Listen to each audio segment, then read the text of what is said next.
जय श्री कृष्ण। आगे का वर्णन। अध्याय 1 श्लोक 2। संजय उवाच। उसका शब्दार्थ यहाँ लिखा हुआ है। अनुवाद है। संजय ने कहा, हे राजन, पांडुपुत्रों द्वारा सेना की व्यूह रचना देखकर राजा दुर्योधन अपने गुरु के पास गया और उसने ये शब्द कहे। इसका मतलब है, तात्पर्य, धृतराष्ट्र जन्म से अंधा था, दुर्भाग्यवश वह आध्यात्मिक दृष्टि से भी वंचित था। वह यह नहीं जानता था कि उसी के समान उसके पुत्र भी धर्म के मामले में अंधे हैं, और उसे विश्वास था कि वे पांडवों के साथ कभी भी समझौता नहीं कर पाएंगे, क्योंकि पांचों पांडव जन्म से ही पवित्र थे। फिर भी उसे तीर्थ स्थान के प्रभाव के विषय में संदेह था। इसलिए संजय युद्ध भूमि की स्थिति के विषय में उसके प्रश्न के मंतव्य को समझ गया। अतः वह निराश राजा को प्रोत्साहित करना चाह रहा था। उसने उसे विश्वास दिलाया कि उसके पुत्र पवित्र स्थान के प्रभाव में आकर किसी प्रकार का समझौता करने नहीं जा रहे हैं।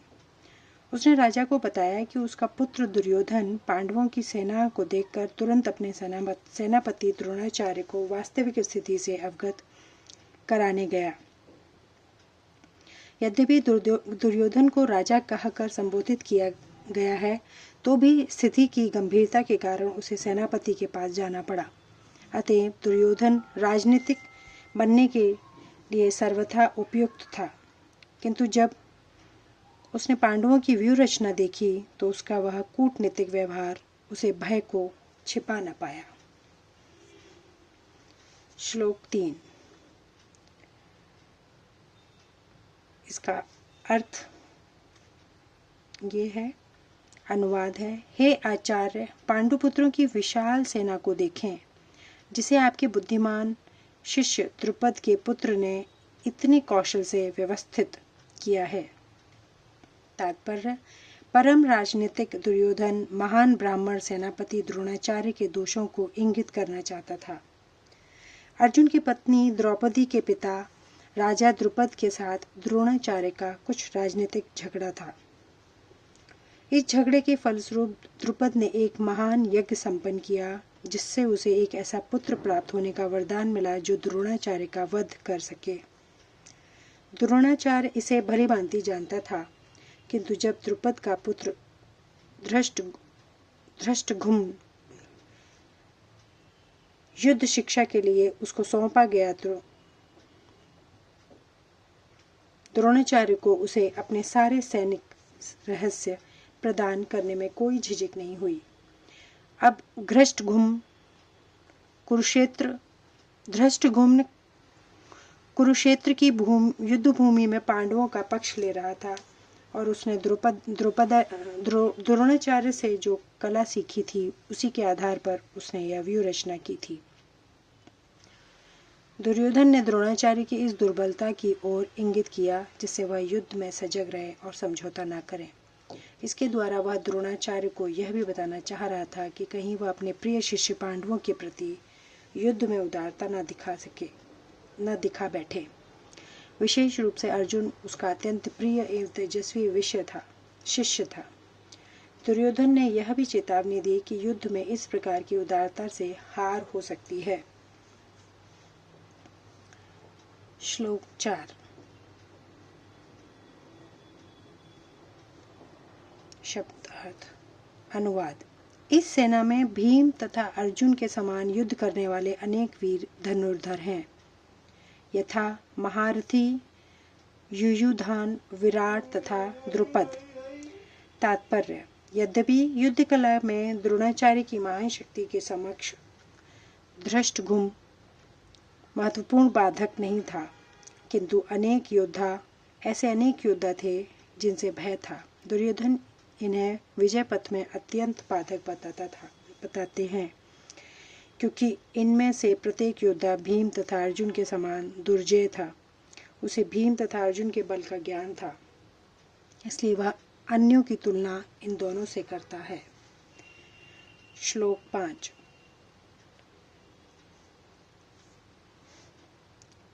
इनके साथ ही धृष्टकेतु, चेकितान, काशीराज, पुरोजित, कुंती भोज तथा शैब्य जैसे महान शक्तिशाली योद्धा भी हैं। श्लोक 6।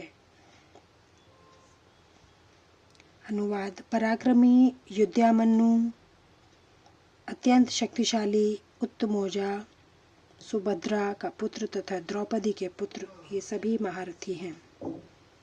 श्लोक 7। अस्मांक शब्दार्थ। अनुवाद। किंतु हे ब्राह्मण श्रेष्ठ, आपकी सूचना के लिए मैं अपनी सेना के उन नायकों के विषय में बताना चाहूँगा जो मेरी सेना को संचालित करने में विशेष रूप से निपुण हैं। श्लोक 8। मेरी सेना में स्वयं आप, भीष्म, कर्ण, कृपाचार्य, अश्वत्थामा, विकर्ण तथा सोमदत्त का पुत्र भूरिश्रवा आदि हैं जो युद्ध में सदैव विजयी रहे हैं। तात्पर्य। दुर्योधन उन अद्वितीय युद्धवीरों का उल्लेख करता है जो सदैव विजयी होते रहे हैं।